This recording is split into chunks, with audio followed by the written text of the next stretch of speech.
The main goal of reading is comprehension, and for many years, reading instruction focused on word identification and different types of comprehension tasks. Comprehension has been looked at and mastery of all these skills put together. But much research and new discoveries have changed this view.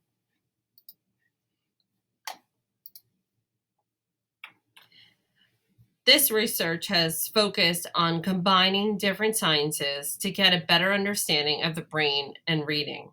This information is essential for educators so they can apply different brain based concepts to teach students to read. Much of the most influential research has been on combining neuroscience, educational research, and cognitive psychology to study reading. We can look at learning to read and how it can be applied by combining these three sciences. Here we see neuroscience is really looking at those neurological systems that are activated while reading. This includes like your phonological loop, executive functioning skills. We can see this through different brain scans, and we'll take a look at different images of the typical and atypical reader to see which regions of the brain are activated and which are not. And we can look at those neurological systems to determine how we can provide education and target interventions to light up those systems in the brain and make those connections for our learners. Educational research has also focused on structured literacy, Orton Gillingham approaches, multisensory teaching, to focus on what practices are best and how to systematically approach teaching students to read. Cognitive psychology has also looked at different cognitive factors involved in reading. We also look at the cognitive abilities which are related to cognitive efficiencies, such as the verbal comprehension, the rapid naming speed, and some sound blending and phonological awareness skills that are all part of the cognitive process that are essential for reading. These, by combining the power of three different theories of research, we're able to get a better understanding and provide better instruction for our learners. There are three key definitions to know when we talk about reading, and we'll focus on this as we try to form a theoretical framework for reading. And using the simple view of reading, we look at decoding, language comprehension, and reading comprehension. Now, decoding is really defined as efficient word recognition, and this can go beyond that traditional definition of decoding as the ability to sound out words based on different phonic rules. We can also look at how students can read words, both controlled and uncontrolled text that are structured or unstructured based on what they've learned fluently, and how they can read those words in different types of situations. This also includes how they're decoding both real and pseudo words, because assessing pseudo words and exposing students to pseudo words, nonsense words, we're able to see how they can apply those rules and strategies learned through their controlled texts in different situations rather than just the rote memorization of skills. We also will learn a little bit about language comprehension. There's many terms that are involved in language comprehension or referred to as language comprehension, such as linguistic comprehension, listening comprehension, and just solid comprehension. All these terms are defined as the ability to derive meaning from spoken words when they are part of a sentence or other discourse. Language comprehension includes receptive vocabulary, grammatical understanding, and overall comprehension of information that's presented. To assess listening comprehension, we can provide students with a passage that's read aloud to them, and they're asked to retell the passage, they're asked to answer questions, but there's no reading required of the student. Reading comprehension puts that in place. They require the students to read the passage and then demonstrate what information they can retrieve from that passage. So it differs from language comprehension because there's of the reliance on the print. So it's essential to assess comprehension with both text and without text to determine if there are any barriers are presented through the decoding, or is it a language challenge that the student may be presenting. The simple view formula makes clear that the strong reading comprehension cannot occur unless both of those skills, the decoding and language comprehension abilities, are strong. Using this formula as a framework, as an educator, we can easily assess different components of decoding and language comprehension to provide targeted interventions. We can also use the formula to measure student progress in response to intervention. So we'll talk more about how we can break up this formula to look at these three different components to find out what variables need to be changed and what instruction needs to be targeted in order to help a student learn. Here you can see, as these are strands almost, or different types of skills that are underneath these main areas. Further information can be looked at through the brain images. As we talked about before, neuroscience is essential, the research they've done in understanding how reading occurs. There is no particular spot in the brain that is responsible for reading. Rather, there are several major neural systems that are recruited for this difficult task, and these systems must communicate with each other. We also know through neuroimaging that abled reader brain shows activation in three areas, as you can see here. These three areas form a triangle, which is your phonological loop. So information is transferred from one system to the next, and that's how efficient word reading and reading occurs. In an atypical or dyslexic reader, what we see is an overactivation in the Broca's area or frontal lobe. So information comes in and sort of gets stuck. There's not getting activation in these other regions of the brain. This is when we see students who will be looking at a page and look up or pause. Often they're waiting for this transmission to occur, that the information coming in doesn't know where to go neurologically. So we need to provide proper interventions to create that neurological track and create that triangular loop for activation in these areas.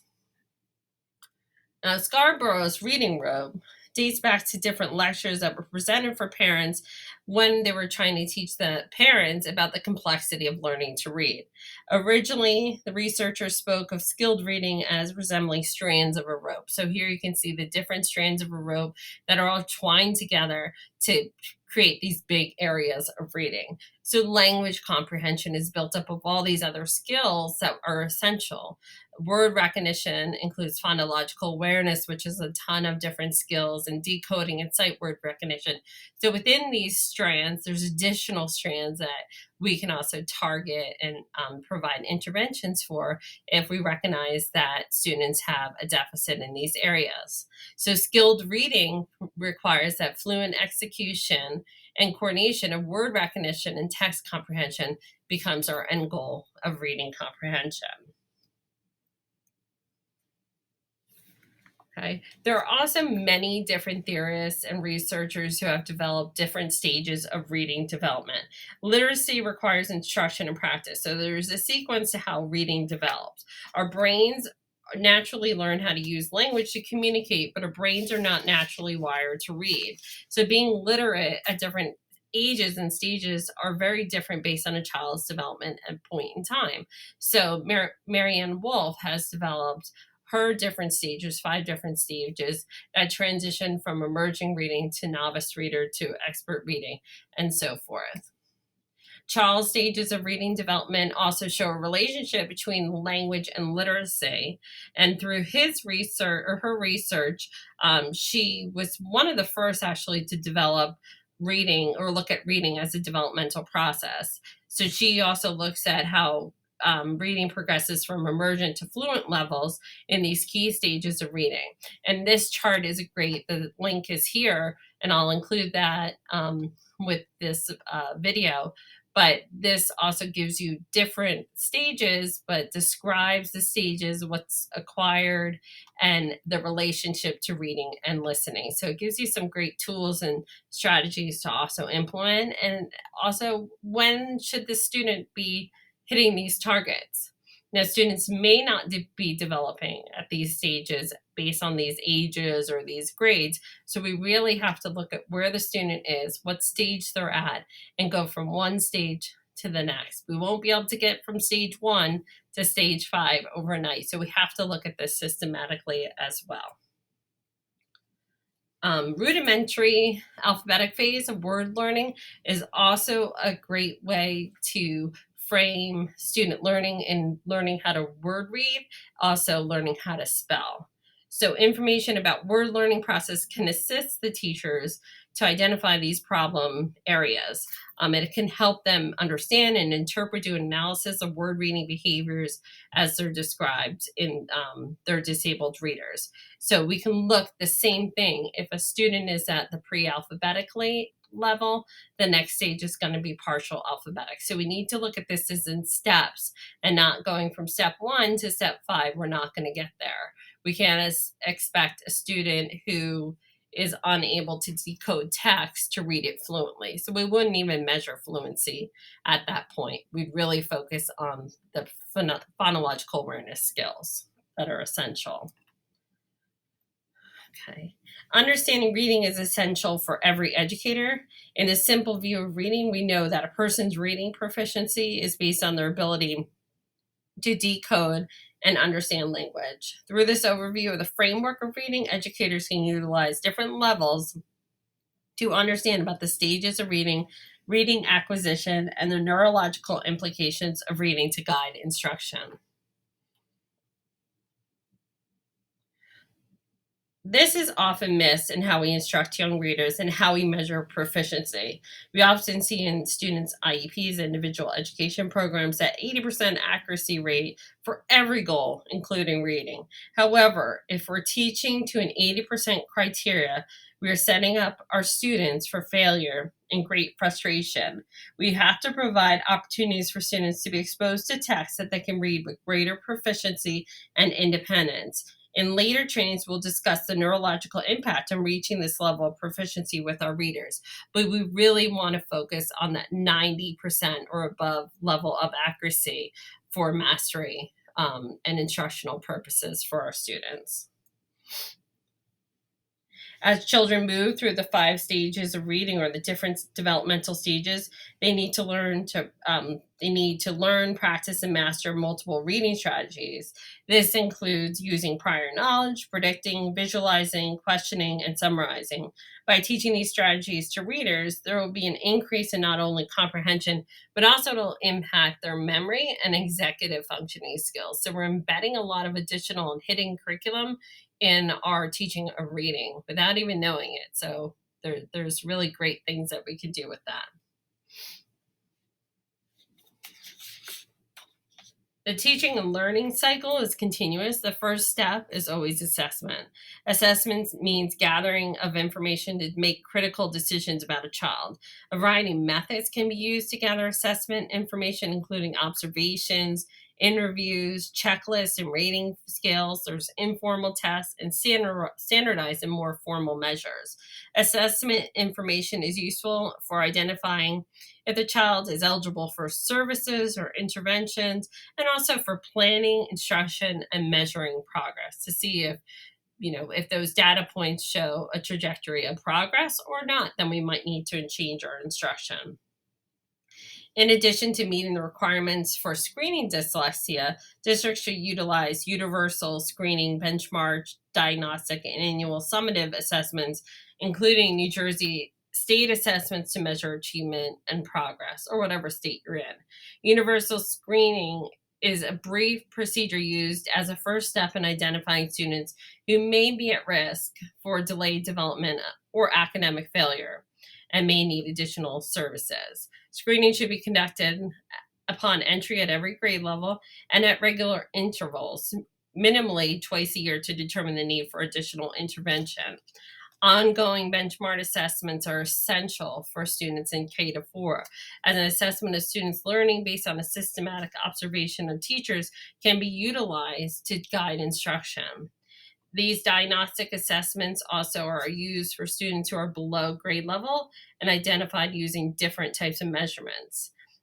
Diagnostic assessments can identify a student's specific area of strength and weaknesses and identify specific difficulties that a student may have in learning to read and potential cause of such difficulties. The students often have difficulty reading in one of three general types. Using the simple view, it demonstrates that reading difficulties fall into these three basic types. So if they're poor at language comprehension, this means that a student has adequate decoding and weak language skills. The extreme example of this profile is a hyperlexic student, a student with severe language comprehension issues and excellent decoding skills. That's about 10 to 15% of the population that fall into having reading difficulties. Poor at decoding of this population of students who struggle with reading, that's about 70 to 80% of your student population that struggle. This means that a student has adequate language comprehension and weak decoding skills. Weaknesses in both area has a weakness in both language comprehension and decoding, and this is sometimes referred to as the garden variety or poor reader, so they have difficulty with both of these. Now, dyslexia is more complex. This could be a profile of a student with dyslexia, but we also have to look at other cognitive efficiencies that may be impacting learning.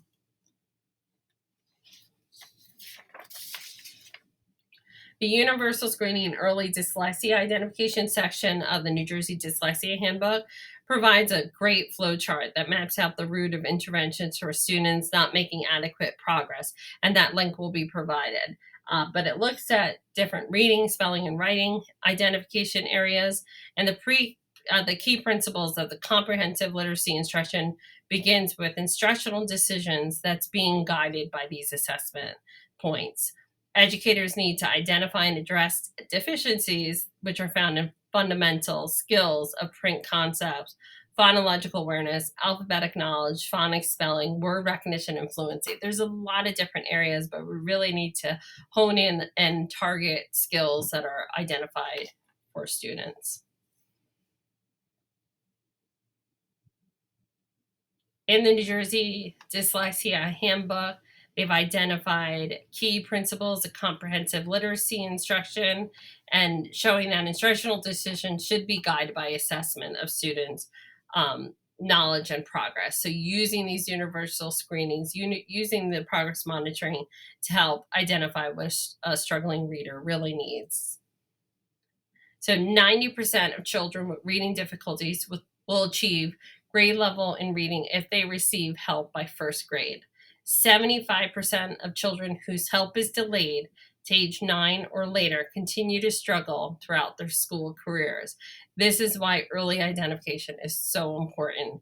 We're now seeing students in kindergarten and first grade that we can quickly identify with indicators of dyslexia or reading development issues and be able to provide targeted intervention. So as educators, it's essential to identify these red flags and act quickly. Here at CPS, this is an example of our K4 literacy screening process focusing on kindergarten, and you'll see that there are many different essential areas that contribute to and predict reading development. It looks very comprehensive. Many of these screenings are very quick, and you could get a really good view of what's going on with this learner. So phonological awareness is is developed systematically. So there's different levels of phonological awareness, and by starting with kindergarten skills, we could see if there's any gaps in target intervention. We also know that alphabetic knowledge, such as letter naming and rapid naming, are essential as well for reading development. So this gives you an overview of the tiered screening process for students who may who have a universal screening in place at their schools. After completing the essential screenings and collecting baseline data, we can determine appropriate interventions to meet student needs using a tiered intervention. Tier 1 is considered the primary level of intervention in the Clinton Public School and always takes place in the general ed classroom. Now, Tier 2 intervention is typically small group, supplemental instruction is provided in addition to everything that was provided in Tier 1. So it doesn't take the place of Tier 1, it's added in addition to. So whatever the general ed teacher was doing in Tier 1, they continue to do that for Tier 2. And this chart provides you an example of K to 3, some different types of program options, intervention with frequency and duration that can occur to provide these interventions. Our district also receives many referrals through RTI to complete a screener for dyslexia. This is a preliminary step prior to referral to the child study team. This data will provide additional information to help guide instruction and development of progress monitoring systems for the individual student. So we may use a combination of the Colorado Learning Disabilities Questionnaire as a starting point, which is the reading subscale. Teachers complete a quick questionnaire, which helps just sort of categorize what the concern is, if it's significant, if it's minor. We also use the comprehensive test of phonological processing, the WIST test, and the word reading, Woodcock reading mastery test as some screening information for our students. So we know, this is complex. Reading is complex. Dyslexia is complex. And we know that dyslexia is a neurological disorder, and approximately 20% of our students have dyslexia. As it is a spectrum type disability, there are varying degrees of need presenting in our students. Many students with symptoms of dyslexia respond to different interventions through RTI. More involved learning challenges may be addressed through special education services after those comprehensive evaluations are completed by the child study team. We will continue to review the neurological basis of dyslexia in the second part of this training. And for today, this concludes the review of the framework for reading. I hope this overview provided you with a theoretical basis and increased understanding of reading, the diagnosis and analysis of reading and reading interventions. As we continue to apply the simple view of reading and Scarborough's rope, which breaks these main areas into essential components and skills of reading, we can provide successful, targeted interventions to meet the needs of our learners. Thank you, everyone.